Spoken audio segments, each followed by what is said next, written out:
अच्छा, तो we are starting with a new topic. और आज जो बेसिकली हम टॉपिक स्टार्ट कर रहे हैं ना, वो बहुत इंपॉर्टेंट है पेपर पॉइंट ऑफ व्यू से। जून 2023 के सारे पेपर्स में, नवंबर 23 के सारे पेपर्स में, मेजोरिटी ऑफ द पेपर्स में ये टॉपिक टेस्ट हुआ है। बड़ा फेवरेट टॉपिक है उसका। And the topic is market failure. सही है। जब हम मार्केट फेलियर की बात करते हैं ना, तो सबसे पहले the word you should be focusing on is market.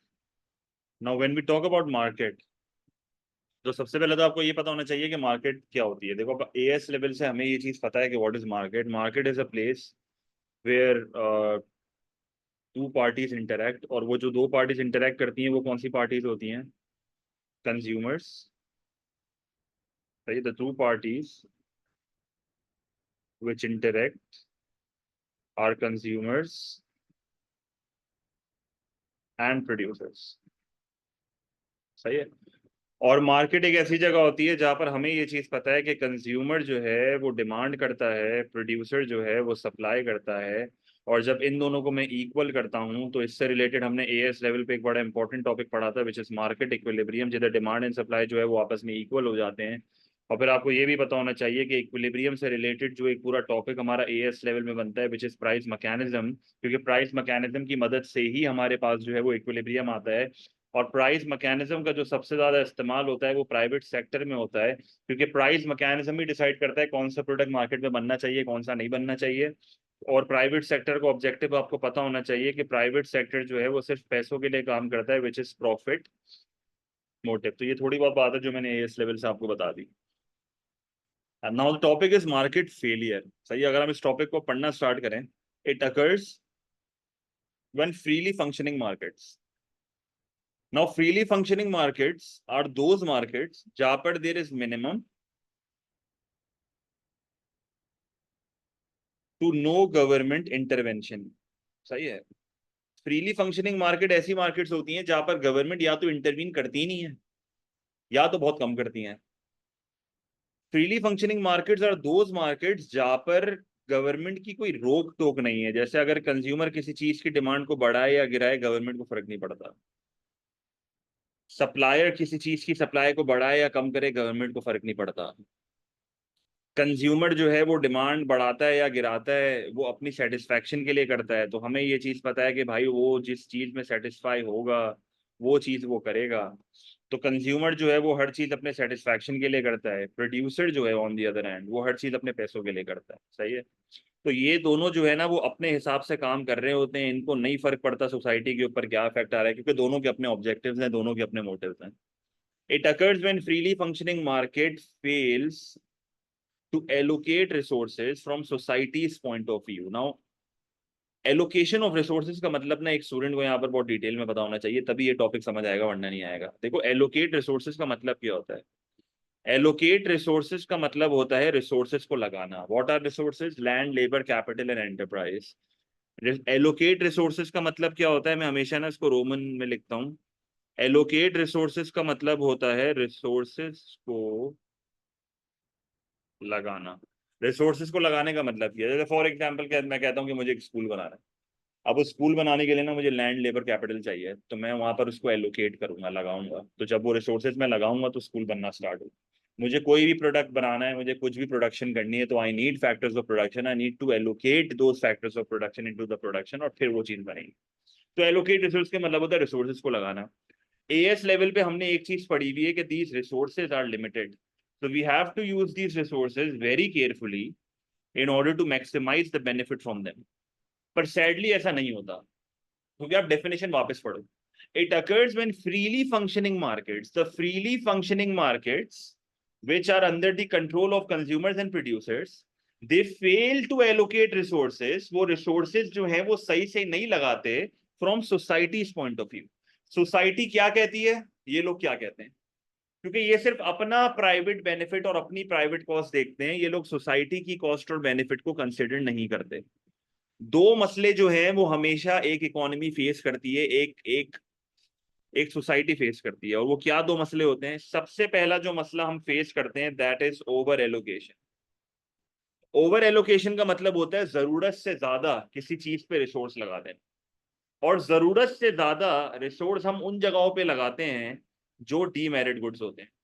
Demerit goods are those goods which are harmful. Demerit goods are those goods which are harmful goods. कहने का मकसद ये होता है कि हम अपनी जरूरत से ज्यादा रिसोर्सेज उन चीजों पे लगा देते हैं जो हमारे लिए भी नुकसानदेह होती हैं और सोसाइटी के लिए भी नुकसानदेह होती हैं। डीमेरिट गुड्स सिर्फ एक इंडिविजुअल जो कंज्यूम कर रहा है उसके लिए हार्मफुल नहीं होती, जो कंज्यूम नहीं भी कर रहा है उसके लिए भी हार्मफुल होती है। और जो दूसरा मसला हम फेस करते हैं that is under allocation. Under allocation का मसला क्या होता है? When the resources are under allocated, जरूरत से कम रिसोर्सेज आपने लगाई हुई है, मतलब एक जगह पे रिसोर्सेज ज्यादा लगनी चाहिए पर कम लगी हुई। इसका मतलब क्या हुआ कि these are merit goods. Now merit goods are those goods which are beneficial for the society and for the individual. These are those goods which are beneficial for the society and for the individuals. अब जरा गौर से सुनना क्या कह रहा हूं भाई। अगर मिसाल के तौर पे, जैसे मैं अपनी एग्जांपल देता हूँ सबसे पहले। अब मैंने आपको पहले भी बताया मेरे पास बाहर के बच्चे ही बहुत होते हैं, मैंने आपको पहले ही बताया मैं रहता हूँ पाकिस्तान में, और पाकिस्तान में मैं रहता हूँ कराची में। सही है। अब कराची में ना एक चीज बहुत कॉमन है कि ना रोड पे गलियों में ना एक केबिन टाइप चीज होती है ना, एक कैबिन, इसको केबिन बोलते हैं यहाँ पे, सही है, स्लैंग टर्म में। तो वो केबिन बेसिकली बताऊँ क्या होता है? एक केबिन बना हुआ है, अंदर एक बंदा खड़ा हुआ है, सही है, और उस केबिन पे आपको सिगरेट भी मिलेगी, आपको आ, जो है वो हर वो चीज जो कि हार्मफुल है आपको मिलेगी। यहाँ पर आपको पॉड्स मिलेंगे, यहाँ पर आपको वेप्स मिलेंगे, यहाँ पर आपको वेप्स के फ्लेवर मिलेंगे, मतलब आपको हर चीज मिलेगी जितनी जो भी हार्मफुल चीज आपको चाहिए।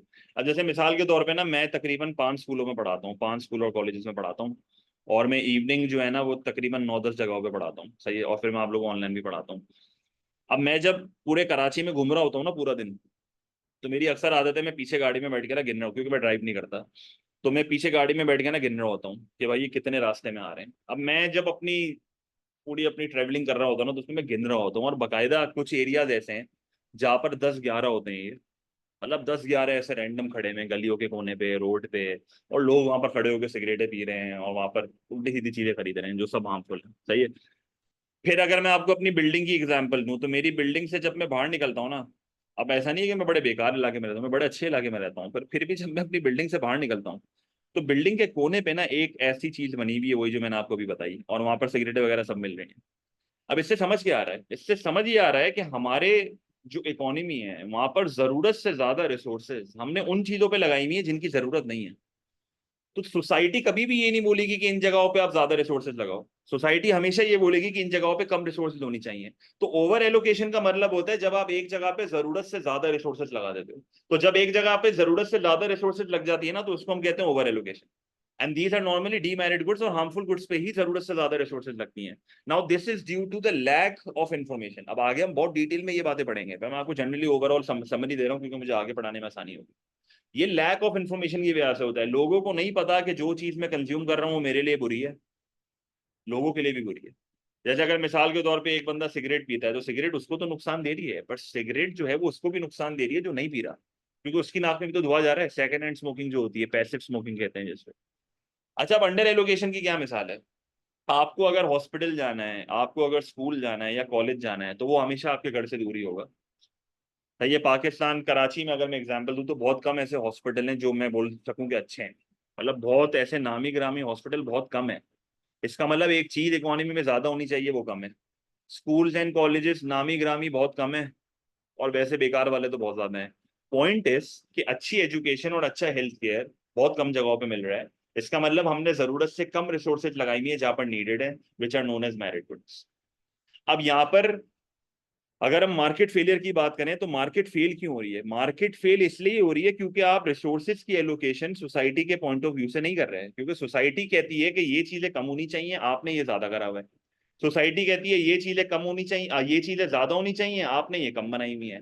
तो अगर एलोकेशन ऑफ रिसोर्सेज सोसाइटी के पॉइंट ऑफ व्यू से ना हो, तो हम कहते हैं कि market is failing according to the society's point of view.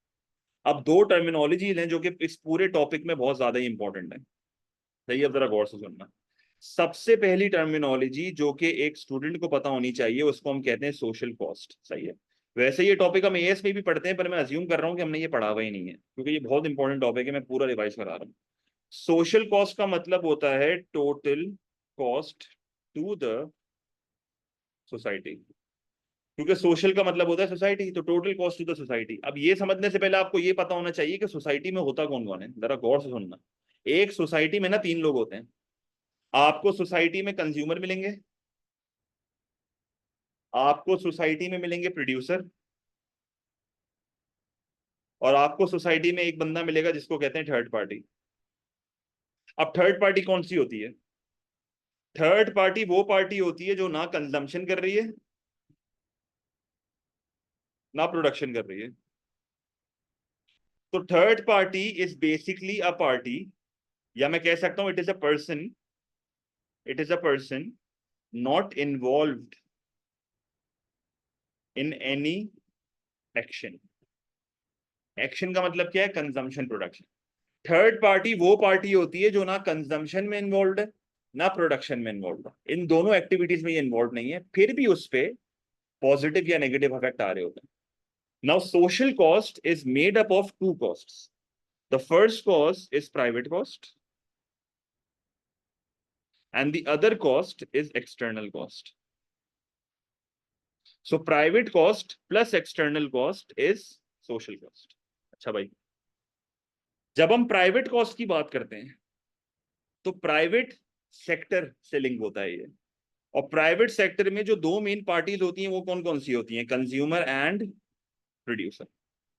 अब हमें ये चीज पता है कि कंज्यूमर जो है वो सिर्फ कंजम्पशन करता है, प्रोड्यूसर जो है वो सिर्फ प्रोडक्शन करता है। तो प्राइवेट कॉस्ट में कंज्यूमर और प्रोड्यूसर आते हैं।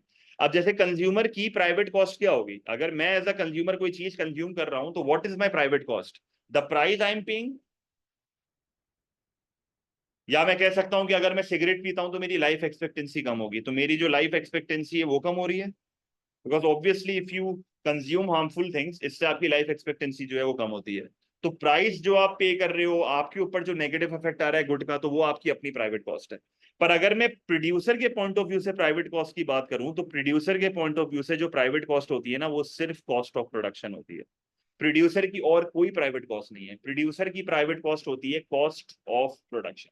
जितनी भी कॉस्ट उसको लग रही है ना प्रोडक्शन में, वो उसकी प्राइवेट कॉस्ट। जब हम एक्सटर्नल कॉस्ट की बात करते हैं, तो दिस इज वेरी इंपॉर्टेंट, जब हम एक्सटर्नल कॉस्ट की बात करते हैं तो एक्सटर्नल के वर्ड से ही हमें समझ आ रहा है कि यहां पर बात हो रही है थर्ड पार्टी की। यहां पर बात हो रही है उस बंदे की जो किसी कंजम्पशन या प्रोडक्शन में इन्वॉल्व नहीं है, फिर भी उसके ऊपर कॉस्ट आ रही है। कॉस्ट का मतलब ये होता है कि उसके ऊपर कोई ना कोई नेगेटिव इफेक्ट आ रहा है। तो जो चीज कोई नुकसान पैदा करे उसके लिए, जो ना कंजम्पशन कर रहा है ना प्रोडक्शन कर रहा है, उस चीज को बोला जाता है negative externality. Any action which creates a threat to the third party is known as negative externality. Now negative externality leads to external cost. ये बहुत इंपॉर्टेंट कॉन्सेप्ट है जो मैं आपको बता रहा हूं। बच्चे अक्सर समझते हैं कि negative externality and external cost दोनों सेम चीज है, सेम चीज नहीं है।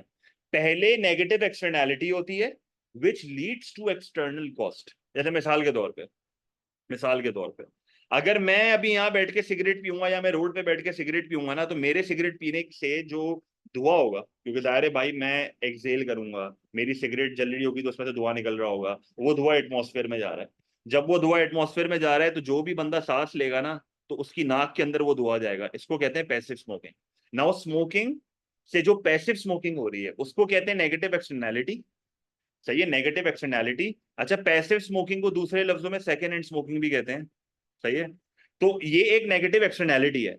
इस नेगेटिव एक्सटर्नैलिटी से लोगों की हेल्थ पे अफेक्ट आएगा। जब उनकी हेल्थ पे अफेक्ट आएगा और उनकी हेल्थ पे नेगेटिव अफेक्ट आएगा, this is the external cost to that person. तो second hand smoking is a negative externality which leads to the negative health effects on an individual. वो नेगेटिव जो health effect होते हैं उसको external cost कहते हैं, कि जो उसको नुकसान पहुंच रहा है। जैसे मेरे सिगरेट पीने से अगर इकोनॉमी में पोल्यूशन होता है, now that pollution will lead to lower health in the economy, so this is also an external cost. भाई फॉर एग्जाम्पल, एक बंदा जो है ना वो शराब के नशे में गाड़ी चला रहा है और वो किसी को उड़ा देता है, तो जो एक्सीडेंट से तीसरे बंदे को नुकसान हो रहा है उसको कहते हैं एक्सटर्नल कॉस्ट। यूएस में एक बहुत कॉमन इशू है, लोग वहां पर फास्ट फूड बहुत खाते हैं, ओबेसिटी का मसला जो ओबेसिटी का मसला है वो सबसे ज्यादा यूएस में, लोग वहां पर फास्ट फूड खाते हैं, मैकडोनल्ड्स, केएफसी, डोमिनोज, जितनी भी फास्ट फूड चेन है वो सारी वहीं से आई हैं। तो पॉइंट इज कि लोग जब वहां पर अनहेल्दी फूड खाते हैं, जब लोग वहां पर फास्ट फूड खाते हैं, तो वो बीमार होते हैं। अब डेवलप्ड कंट्रीज में हेल्थ केयर फ्री होता है, सही है, मेजोरिटी डेवलप्ड कंट्रीज है ना, वहां पर हेल्थ केयर फ्री है। अब जाहिर सी बात है, आप अनहेल्दी फूड खा रहे हो, so you are careless. Unhealthy food खा के आप बीमार हो रहे हो, आप बीमार हो रहे हो तो आप हॉस्पिटल जाओगे, हॉस्पिटल जाओगे तो हॉस्पिटल का बेड कंज्यूम करोगे, so you are a burden on the health care. अब जब हॉस्पिटल का बेड तुम कंज्यूम करोगे, तो आपने हॉस्पिटल का बेड जो है वो जाया कर दिया अपनी गंदी आदतों की वजह से। अब अगर एक बंदा जेन्युइनली बीमार होगा और वो हॉस्पिटल आएगा, और उसको आपकी वजह से अगर हॉस्पिटल का बेड नहीं मिलेगा, तो this is a third party cost, क्योंकि आपकी गलती की वजह से उसको नुकसान हो रहा है। वो तो बेचारा ना फास्ट फूड खा रहा था, ना उसने बनाया, ना उसने कंज्यूम करा, वो जेन्युइनली बीमार था, पर उसको हॉस्पिटल का बेड नहीं मिला आपकी वजह से। इसका मतलब ये हुआ कि जब लोग इकोनॉमी में अनहेल्दी फूड खाते हैं, और वो अनहेल्दी फूड खा के हेल्थ केयर के ऊपर बर्डन बन जाते हैं, और वो हेल्थ केयर पे बर्डन बन जाके दूसरों के लिए उसकी अवेलेबिलिटी को कम कर देते हैं, तो वो जो दूसरों की अवेलेबिलिटी कम हो रही है ना, उसको भी एक्सटर्नल कॉस्ट कहते हैं। फिर एक और एग्जांपल यहाँ पर मैं आपको दे सकता हूँ ट्रैफिक की। भाई मिसाल के तौर पे, मेरे घर के पास जो है वो कंस्ट्रक्शन हो रही है, सही, और आज बकायदा इत्तेफाक की बात है, ये आज ही हुआ है। मैं एक कॉलेज में पढ़ाता हूँ, सिटी स्कूल में, वहां पर मेरी क्लास थी। तो मैं सुबह निकला 8:30 बजे, 9 बजे मुझे पहुंचना था। 9 से 1 मिनट में लेट हूंगा, मेरे पैसे कट जाएंगे, सही है, और मेरे बहुत पैसे कटते हैं, मैं लेट पहुंचता हूँ। अच्छा, आज तो मैं टाइम पे निकला, 8:30 पे मैं निकला, मैं आधे घंटे में पहुंच जाता हूँ। तो 9 बजे मुझे पहुंचना था, सुबह 9 बजे। अब मेरे घर के पास ना कंस्ट्रक्शन हो रही है, एक नई बिल्डिंग बन रही है। अब उस नई बिल्डिंग बनने के चक्करों में सुबह सीमेंट के ट्रक आए हुए हैं, सुबह रेती की ट्रक आई हुई है, मजदूर घूम रहे हैं, पूरी ट्रैफिक हो गई वहां पे। अब उस ट्रैफिक कंजेशन की वजह से मुझे क्या नुकसान हुआ? उस ट्रैफिक कंजेशन की वजह से मुझे ये नुकसान हुआ कि मैं जो है ना वो सिटी स्कूल पहुंचा 9:10 पे, तो मैं 10 मिनट लेट हो गया, मेरे पैसे कट गए। इसका मतलब क्या हुआ?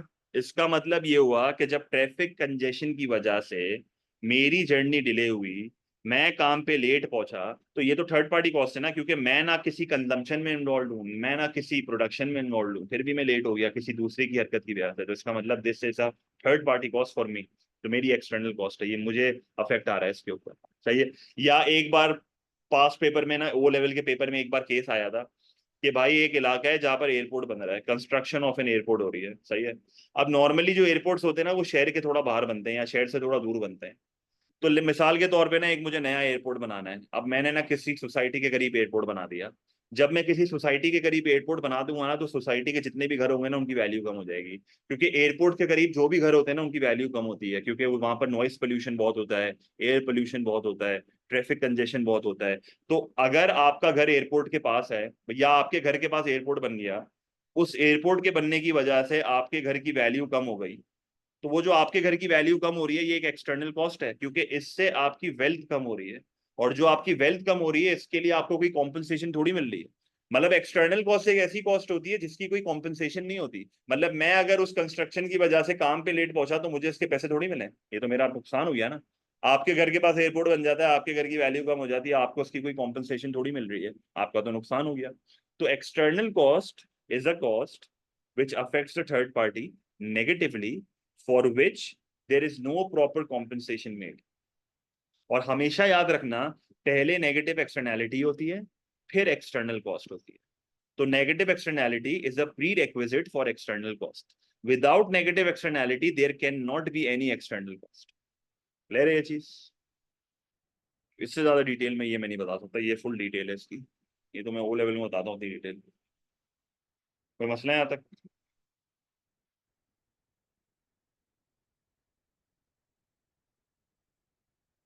कोई भी सवाल पिछली स्लाइड में या इस स्लाइड में कोई भी सवाल है तो पूछ लो। सही है। अच्छा। अच्छा, एक और जो टर्मिनोलॉजी आपको पता होनी चाहिए, विच इज सोशल बेनिफिट। अब ये भी बहुत इंपॉर्टेंट कॉन्सेप्ट है भाई। Social benefit is the total benefit of the society. सही है। अब सोसाइटी में आपको पता है तीन लोग होते हैं, consumer, producer and third party. Social benefit में दो बेनिफिट्स होते हैं, one is private benefit and the other is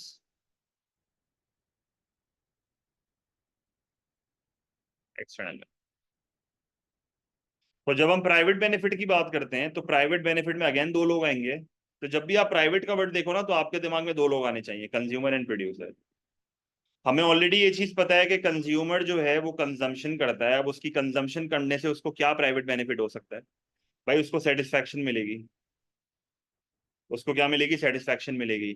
अगर वो हेल्थ केयर यूज करता है, सही है, अगर वो वैक्सीनेशन लगाता है तो उससे उसकी लाइफ एक्सपेक्टेंसी बढ़ेगी। तो ये जो है वो प्राइवेट बेनिफिट है। प्रोड्यूसर जो है वो प्रोडक्शन करता है, अब प्रोडक्शन करने से क्या बेनिफिट मिलता है? भाई प्रोडक्शन वो क्यों करता है? उसको पैसा कमाना है, तो प्रॉफिट उसका प्राइवेट बेनिफिट। और जब हम बात करते हैं एक्सटर्नल बेनिफिट की, तो एक्सटर्नल बेनिफिट वो बेनिफिट होता है जो कि किसको मिल रहा होता है? थर्ड पार्टी को मिल रहा होता है। अब यहाँ पर क्या मिसाल है? यहाँ पर सबसे पहले आपकी होगी positive externality, and that positive externality will lead to a third party benefit. अब यहाँ पर क्या एग्जांपल हो सकती है पॉजिटिव एक्सटर्नैलिटी की, कोई बता सकता है? मतलब जो आपको नेगेटिव एक्सटर्नैलिटी से समझ आया है।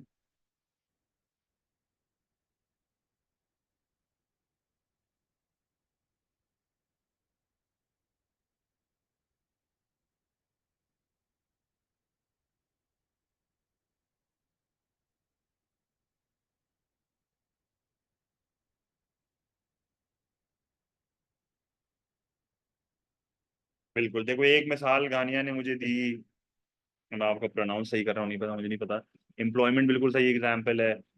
Increased education help society, vaccination reduces the spread of disease, बिल्कुल यही सारी मिसालें होती हैं। भाई अगर फॉर एग्जांपल मैं एक छोटे से गांव में अगर फैक्ट्री खोल दूंगा ना, तो उस फैक्ट्री से एम्प्लॉयमेंट क्रिएट होगी। Now that employment is the third party benefit, क्योंकि अगर वो फैक्ट्री नहीं खुलती तो लोगों को नौकरियां नहीं मिलती।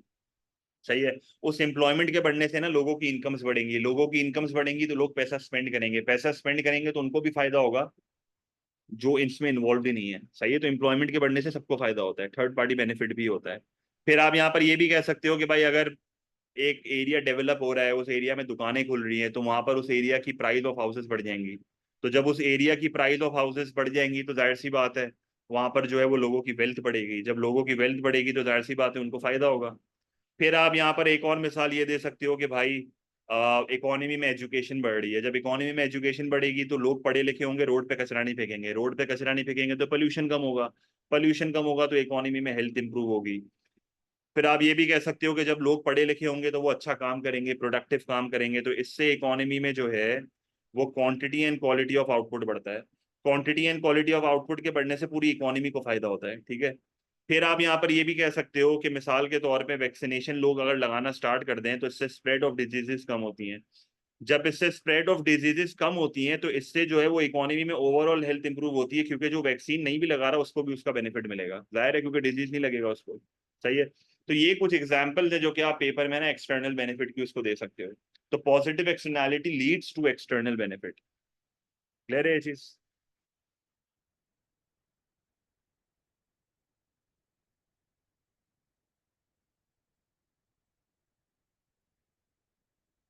अच्छा, अब एक बहुत इंपॉर्टेंट चीज मैं आपको बता रहा हूँ जो पेपर में क्वेश्चन जिसका बहुत आता है, टाइप्स ऑफ गुड्स। सही है। Now there are two main types of goods, अगर एज अ स्टूडेंट जो आपको पता होने चाहिए, चाहे वो एएस का हो, ओ लेवल का हो, A2 का हो। The first type of good which a student should know is private good, and the second type of good which a student should know is public good. So one are private goods and the other are public goods. तो एक private good होता है और एक public good होता है। जब हम प्राइवेट गुड की बात करते हैं तो private goods are those goods जो कि नॉर्मली कौन बनाता है? Private sector. नॉर्मली, जरूरी नहीं है, नॉर्मली प्राइवेट सेक्टर बनाता है।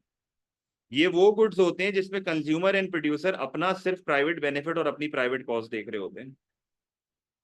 यहाँ पर आप ये भी कह सकते हो कि ये वो गुड्स होते हैं जहां पर कंज्यूमर जो है वो अपनी प्राइवेट कॉस्ट, प्रोड्यूसर अपनी प्राइवेट कॉस्ट, और ये दोनों अपने प्राइवेट बेनिफिट देखते हैं, जो भी मैंने आपको बताया। फिर आप ये भी कह सकते हो कि ये वो गुड्स होते हैं जहां पर प्राइस मैकेनिज्म का सबसे बड़ा रोल होता है, क्योंकि अगर एक गुड में प्राइस मैकेनिज्म नहीं होगा ना तो वो एक प्राइवेट सेक्टर कभी भी नहीं बनाएगा। प्राइस मैकेनिज्म होने का मतलब है कि जब तक किसी चीज की डिमांड एंड सप्लाई नहीं होगी ना, तो एक प्रोड्यूसर कभी भी वो चीज में हाथ नहीं डालेगा, क्योंकि अगर डिमांड एंड सप्लाई होगा तो उसकी प्राइस होगी, और जब उसकी प्राइस होगी तो it will be possible to make a profit. Let's say मैं कहता हूं कि एक प्रोडक्ट है जिसकी डिमांड एंड सप्लाई नहीं है, अगर एक प्रोडक्ट में डिमांड एंड सप्लाई नहीं है तो उसकी प्राइस भी नहीं है, और जब प्राइस नहीं है तो प्राइस ही नहीं होगी, तो प्रॉफिट कैसे बनाओगे? तो these are the conditions for private good. Now there are some features which a student should know कि प्राइवेट गुड के डिस्टिंक्टिव फीचर्स होते हैं। देखो, सबसे पहला फीचर, मैं एग्जांपल यहाँ पर ले रहा हूँ एक पीस ऑफ केक की, एक पीस ऑफ केक जो कि बुक में भी एग्जांपल लिखी हुई है हमारी ऑफिशियल जो कैम्ब्रिज की है, उसमें पीस ऑफ केक की एग्जांपल लिखी हुई है। पीस ऑफ केक की एग्जांपल में ना सबसे पहले तो ये चीज लिखी हुई है, a private good is rejectable. A private good is rejectable, जिस गुड में प्राइस अटैच्ड है, देखो प्राइवेट गुड में प्राइस अटैच्ड है, मैं रिजेक्टेबल हूं नहीं हूं? मैं रिजेक्टेबल हूं ना, क्योंकि अगर एक बच्चे ने मेरा डेमो लिया और उसको नहीं समझ आया तो वो नहीं पढ़ेगा मुझसे। एनीथिंग फॉर विच यू पे इज रिजेक्टेबल, क्योंकि आप पैसे दे रहे हो ना, आप पैसे नहीं दोगे तो आप कंज्यूम नहीं करोगे। इसका मतलब ये हुआ कि आप प्राइवेट गुड इज ऑलवेज रिजेक्टेबल, अगर आपको नहीं पसंद आया तो आप नहीं करो। जैसे आप एक बेकरी में गए, आपने केक का पीस उठाया, उस केक के पीस पे कम चॉकलेट लगी हुई, अब अगर उस केक पे कम चॉकलेट लगी हुई है तो आप नहीं खरीदोगे भाई, इट इज रिजेक्टेबल। फिर एक और बहुत important feature, a private good is rival. अब राइवल का मतलब क्या है? There is a rivalry between consumers, consumption by one reduces the consumption for others. मतलब एक बंदे की कंजम्पशन जो है वो दूसरे की कंजम्पशन को जो है वो क्या कर देता है? कम कर देता है। एक बंदे की कंजम्पशन जो है वो दूसरे की कंजम्पशन को जो है वो क्या कर देता है? कम कर देता है। जैसे अगर मैं यहाँ पर आपको इसकी मिसाल दूं, जैसे जैसे फॉर एग्जांपल मैं कहता हूँ कि मैं एक सुपरमार्केट में गया, और मैं सुपरमार्केट में ना, लेट से सुपरमार्केट में ना 10 पेप्सी पड़ी हुई है, सही है। अब उस 10 पेप्सी में से मैंने 8 खरीद ली। इसका मतलब जो बाकी लोग होंगे जो मेरे पीछे खड़े हुए हैं, या कोई दूसरा बंदा खरीदने आएगा और उसको अगर फॉर एग्जांपल 3 पेप्सी चाहिए तो उसको 3 नहीं मिलेंगी। इसका मतलब मेरी कंजम्पशन ने दूसरे की कंजम्पशन को कम कर दिया। अगर फॉर एग्जांपल मैं कहता हूँ कि भाई मैंने जो है ना वो मार्केट में जाके ना एक केक था जो कि बहुत शॉर्ट था, मैंने वो खरीद लिया। अब मैंने जब केक खरीद लिया तो दूसरा वो केक नहीं खरीद पाएगा। तो राइवलरी का मतलब है कि कंज्यूमर्स के बीच में कंपटीशन है, और उस कंपटीशन में एक की कंजम्पशन दूसरे की कंजम्पशन को कम कर सकता है। और सबसे जो आखिरी फीचर होता है ना प्राइवेट गुड का, वो आपका होता है एक्सक्लूडेबल। एक्सक्लूडेबल का मतलब क्या होता है? एक्सक्लूडेबल का मतलब होता है कि जिस भी गुड पे प्राइस अटैच्ड है ना, वो गुड एक्सक्लूडेबल होता है। जिस भी गुड में प्राइस अटैच्ड है वो एक्सक्लूडेबल होता है। तो मिसाल के तौर पे फॉर एग्जांपल मेरी एक फिजिकल क्लास है जिसमें ना 30 सीट्स हैं, 30 सीट्स हैं, और वो 30 की 30 सीट्स ऑक्यूपाइड है, और सिर्फ एक जगह रहती है। एक सीट जबरदस्ती अगर मैं घुसा दूं तो किसी की जगह बन जाएगी। अब वो सीट सबसे पहले किसको मिलेगी? जो पैसा पे करेगा। जैसे ही एक बंदा पैसा पे करेगा वो सीट उसकी हो जाएगी, बाकियों को उसने सीट से क्या कर दिया? एक्सक्लूड कर दिया। इसका मतलब वंस यू पे for something you exclude the others from buying that thing, मतलब दैट एग्जैक्ट थिंग। जैसे मिसाल के तौर पे एक नंबर प्लेट मुझे चाहिए 777 की। अब वो 777 की जब नंबर प्लेट मैं ले लूंगा ना, तो ये 777 की नंबर प्लेट अब किसी और को नहीं मिलेगी। तो जो चीज के साथ प्राइस अटैच्ड होती है वो चीज हमेशा एक्सक्लूडेबल होती है। वो चीज हमेशा क्या होती है? एक्सक्लूडेबल। अब मेरा आपसे एक क्वेश्चन है, क्वेश्चन ये है कि मुझे एक चीज बताओ, एजुकेशन और health care, education and health care, ये प्राइवेट गुड्स हैं कि नहीं है? रिजेक्टेबल का कहने का मतलब ये होता है कि आपको एक चीज नहीं पसंद आई, आपने रिजेक्ट कर दी। जैसे can you reject a street light? आप एक स्ट्रीट लाइट को रिजेक्ट कर सकते हो? मतलब आप एक रोड से गुजर रहे हो और आप बोल सकते हो इसको बंद करो वरना मैं नहीं गुजरूंगी। तो इसका मतलब street light is a public good. अब जब मैं पब्लिक गुड बताऊंगा ना, इसका मतलब you can not reject a public good, but you can reject a private good for something which you are paying, you can simply reject it. आप बोलो मुझे नहीं चाहिए। मतलब आप अगर मेरी क्लास लेती और आप कहती आपको नहीं समझ आया तो आप मुझे रिजेक्ट कर देती, नहीं पढ़ती। फिर एक्सक्लूडेबल का मतलब ये होता है कि आपने एक चीज के लिए पे कर दिया ना, तो आप दूसरों को एक्सक्लूड कर सकते हो। जो चीज जिसके साथ प्राइस अटैच्ड है ना वो हमेशा एक्सक्लूडेबल होती है। जैसे अगर एक स्पेसिफिक केक मैंने खरीद लिया जिसपे ज्यादा चॉकलेट लगी हुई है, तो वो अगर मैंने पे कर दिया तो बस वो केक का पीस किसी को नहीं मिलेगा। अब मुझे बताओ, एजुकेशन और हेल्थ केयर प्राइवेट गुड है कि नहीं है?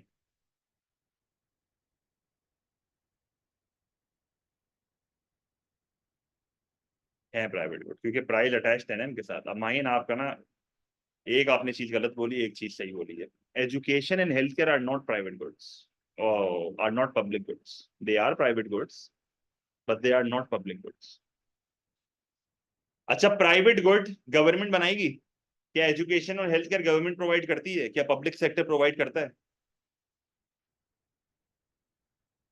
तो क्या मैं ये कह सकता हूं कि एक प्राइवेट गुड प्राइवेट सेक्टर भी बनाता है और पब्लिक सेक्टर भी बनाता है? क्या ये चीज सही है कहना?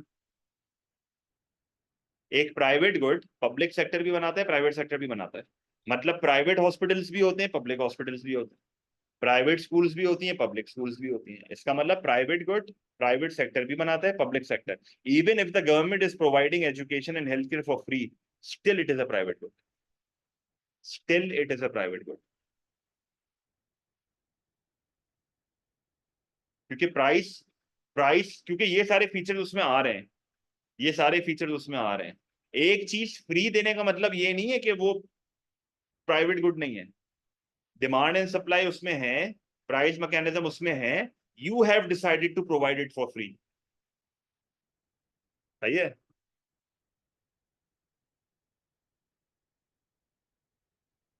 एजुकेशन और हेल्थ केयर जो है वो प्राइवेट गुड ही रहेंगे even if you provided for free. There is.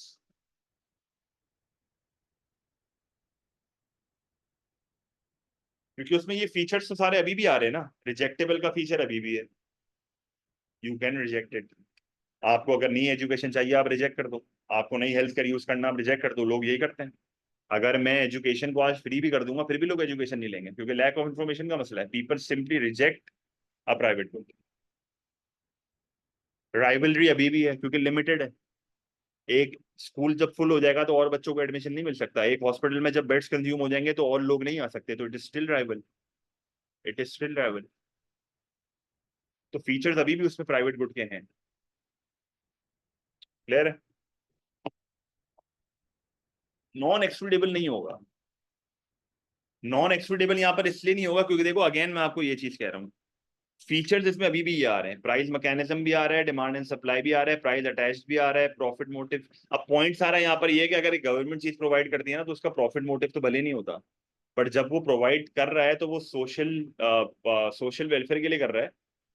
पर जब आप दो फीचर्स यहाँ पर उसके प्राइवेट गुड के डाल दोगे ना तो वो फिर उसी कैटेगरी में ही गिरता है। सही है। मतलब इस चीज में प्राइस अटैच्ड है, कहीं ना कहीं गवर्नमेंट के पैसे लग रहे हैं।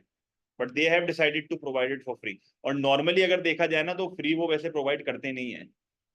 बहुत रेयर है ऐसा। अब जैसे पाकिस्तान में अगर हम देखें ना तो कॉन्स्टिट्यूशन में ये चीज लिखी हुई है कि प्राइमरी एजुकेशन इज फ्री। पर इसका मतलब ये नहीं है कि हर वो चीज जो गवर्नमेंट प्रोवाइड करे वो पब्लिक गुड होता है। अगर मैं अब आपको पब्लिक गुड बताऊं ना क्या है, तो पब्लिक गुड बहुत सिंपल कॉन्सेप्ट है। पब्लिक गुड वो गुड्स होते हैं जो पब्लिक सेक्टर प्रोवाइड करता है। सही है। पब्लिक सेक्टर ही प्रोवाइड करता है। अब ये गौर से सुनना, प्रोवाइड पब्लिक सेक्टर ही करेगा, प्राइवेट सेक्टर बीच में नहीं आता। इसका मतलब ये हुआ कि ये वो चीज है जो कि सिर्फ कौन बनाती है? गवर्नमेंट बनाती है। सही है। इसकी मिसाल ये है, इसकी सबसे बड़ी मिसाल जो दुनिया में है ना वो स्ट्रीट लाइट है। इसकी दूसरे नंबर पे जो मिसाल है वो एक कंट्री की डिफेंस है। सही है, तो पब्लिक डिफेंस। फिर यहाँ पर आप लाइट हाउस की मिसाल दे सकते हो। लाइट हाउस क्या होती है? जो वो समंदर के किनारे लगी हुई होती है, कश्तियों को बताती हैं कि किनारा आने वाला है। सही है। फ्लड डिफेंसेस क्या होते हैं? जो सैलाब से रोकते हैं। सही है। ये सारी चीजें आपकी जो है वो पब्लिक गुड्स हैं। गवर्नमेंट इसकी सोल प्रोविजन करती है। सोल प्रोविजन का मतलब कि एक प्राइवेट सेक्टर बीच में आता ही नहीं है। सवाल ये है कि गवर्नमेंट ये सोल प्रोविजन कैसे करती है? गवर्नमेंट ये हमारे टैक्स रेवेन्यू से हमें ये चीजें प्रोवाइड करती है। हमारा जो टैक्स का पैसा होता है ना उससे ये चीजें हमें प्रोवाइड करती है। सही है। तो सवाल, प्राइवेट सेक्टर क्यों नहीं बनाता? सबसे बड़ा क्वेश्चन मार्क यहाँ पर ये आता है कि प्राइवेट सेक्टर क्यों नहीं बनाता। भाई प्राइवेट सेक्टर इसलिए नहीं बनाता क्योंकि there is no price mechanism. There is no mechanism to charge price. There is no demand and supply. सही है। There is no demand and supply मतलब आप कभी भी किसी को बोलते हुए ये नहीं सुनोगे कि यार आज मैं स्ट्रीट लाइट खरीदने जा रहा हूँ। ऐसा नहीं होता। There is no demand and supply. इसकी सप्लाई डिटरमिन आप कर ही नहीं सकते। अगर मैं आपसे भी कल को ये पूछूंगा कि भाई जिस शहर में आप रह रहे हो वहां पर कितनी स्ट्रीट लाइट की जरूरत है, आप बता ही नहीं सकते। जब एक चीज की सप्लाई ही डिटरमिन नहीं हो सकती क्योंकि उसकी डिमांड ही नहीं है तो डिमांड एंड सप्लाई कैसे होगा? तो there is no price attached to a public good. और जिस चीज पे प्राइस अटैच नहीं है वहां पर प्रॉफिट बनाना पॉसिबल नहीं है। और जिधर प्रॉफिट बनाना पॉसिबल नहीं है वहां पर आपको प्राइवेट सेक्टर आसपास नहीं दिखेगा। क्या फीचर्स हैं इसके? इसका सबसे पहला फीचर आपका होता है कि these things are non rejectable. You can simply not reject a public good. मैं रोड पे खड़े होकर ये नहीं बोल सकता कि स्ट्रीट लाइट को बंद करो।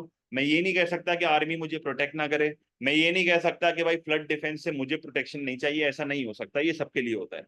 These things are non rival. Customers की यहाँ पर लाइन नहीं लगी हुई होती, कस्टमर्स के बीच में कंपटीशन नहीं होता, consumption by one does not reduce the consumption for other. जैसे अगर फॉर एग्जांपल मैं अगर एक स्ट्रीट लाइट के नीचे से गुजर गया तो दूसरे के लिए स्ट्रीट लाइट की रोशनी कम नहीं हो जाएगी, उसको भी वही रोशनी मिलेगी जो मुझे मिली है। फिर मैं यहाँ पर ये भी कह सकता हूँ कि ये वो चीजें होती हैं जो नॉन एक्सक्लूडेबल होती हैं। नॉन एक्सक्लूडेबल का मतलब होता है कि if you are not paying for something you can not exclude someone from it. जैसे मिसाल के तौर पे अगर मैं टैक्स देता हूँ, तो मैं टैक्स देते हुए ये नहीं बोलता कि भाई मैं ये इस टैक्स के पैसों से स्ट्रीट लाइट लगाना, भाई हम गवर्नमेंट को टैक्स देते हैं, अब मैंने टैक्स दिया है आपने टैक्स नहीं दिया, स्ट्रीट लाइट का बेनिफिट मुझे भी उतना ही मिलेगा आपको भी उतना ही मिलेगा। ऐसा नहीं हो सकता कि मैं टैक्स पे कर रहा हूँ तो मैं आपको स्ट्रीट लाइट से, डिफेंस से, लाइट हाउस से या फ्लड डिफेंस से एक्सक्लूड कर दूं, नहीं कर सकता। मेरे टैक्स के देने से मैं आपको इन चीजों की कंजम्पशन से एक्सक्लूड नहीं कर सकता, तो these things are non excludable. और ये नॉन एक्सक्लूडेबल का मसला leads to a very common issue in economics which is known as free rider problem. जब लोगों को ये बात पता चलती है ना कि मैं विदाउट पेइंग भी एक चीज का फायदा उठा सकता हूँ जब लोगों को ये बात पता चलती है कि मैं विदाउट पेइंग भी किसी चीज का फायदा उठा सकता हूँ, तो वो ये कहते हैं कि वाई पे फॉर इट। अगर अगर फॉर एग्जाम्पल लोगों को ये बात पता है कि अगर मैं टैक्स नहीं भी दूंगा तो मुझे फिर भी स्ट्रीट लाइट डिफेंस और इन सारी चीजों का बेनिफिट मिलेगा, तो मैं टैक्स क्यों दूं, मैं पैसे क्यों दूं। तो यही मसला है जिसको कहते हैं free rider problem. People free ride these things, they take the benefit without paying it because they know कि जो पे कर रहा है और जो पे नहीं कर रहा उन दोनों में कोई फर्क ही नहीं है। तो जो लोग पे नहीं करते वो सिंपली इन चीजों को फ्री राइड कर रहे हैं।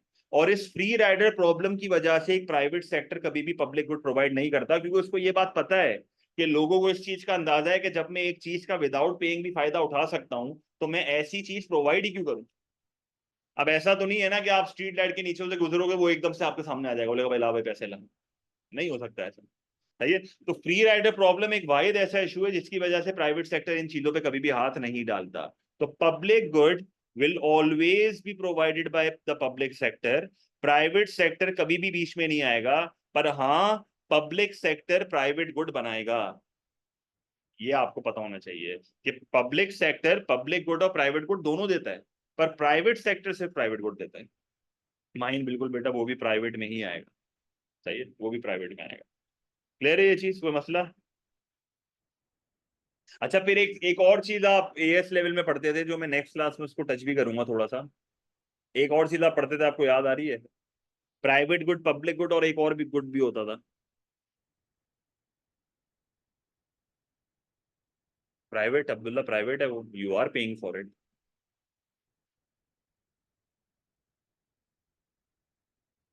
सेमाई semi public goods, semi public goods को दूसरे लफ्जों में क्या बोलते थे? Quasi public goods. सही है, कौसाई बिल्कुल। तो कौसाई पब्लिक गुड्स एक ऐसा कॉन्सेप्ट है जिसमें कुछ फीचर्स प्राइवेट के होते हैं, कुछ फीचर्स पब्लिक के होते हैं। सही है, तो वो आधा प्राइवेट होता है आधा पब्लिक होता है। तो वो जितनी भी डिबेटेबल बातें अब आप चैट पे लिख रहे हो ना, वो सब कौसाई में आता है नॉर्मली, वो मेजोरिटी चीजें कौसाई में आती हैं। क्लियर है।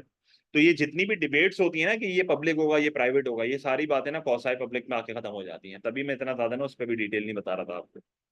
अब जब हम नेक्स्ट क्लास में इस चीज को टच करेंगे ना, तो तब आपकी जो मेजोरिटी कंफ्यूजन है वो खत्म हो जाएंगी। फिर नेक्स्ट क्लास में हम फ्री गुड और इकोनॉमिक गुड को भी देखेंगे, और फिर ए टू का मार्केट फेलियर स्टार्ट होगा। अब तक तो ए टू का मार्केट फेलियर स्टार्ट ही नहीं हुआ। क्लियर है ये चीज, कोई मसला? अब तक तो मैंने सिर्फ ओ लेवल पढ़ाया है आपको।